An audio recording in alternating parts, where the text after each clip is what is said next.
Any follow-up, Kat? Tapos sabi nila, ako daw yung hindi mapagkatiwalaan. Eh, hindi nga lumalabas yung video. Wala nga nakakaalam ng video eh. Ako lang. Video, ma'am. Ma'am, anong video, ma'am? Basta.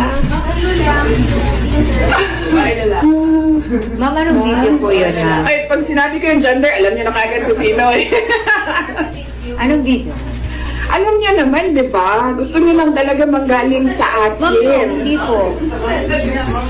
JC, alam mo. Oh. Oh. Oo, antayin natin. Mahaba kasi yung kwento sa kanya.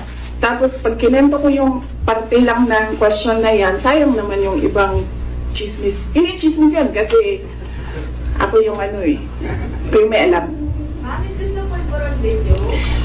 Hindi. Iba pa. Iba pa. Yeah. Hindi ito yung Pulveron. Hindi din. Hindi din. Oo. Ang politician.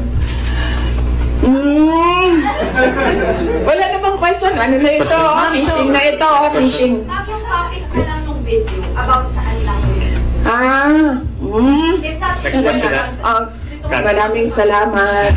Next question, Jason. So, sa tingin mo ba, VP, instead yung sinasabi nilang, sorry, JC, sorry, your honor, dapat hindi ko ma-recognize.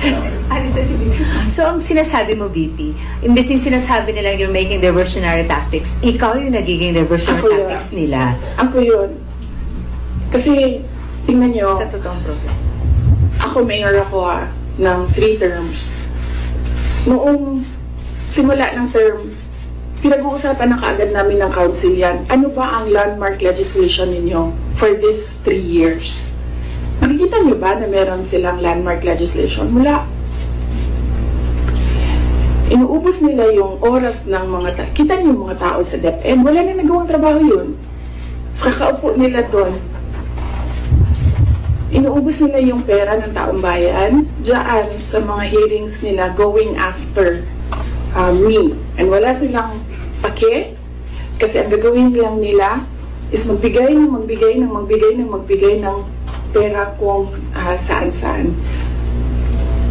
Kasi wala namang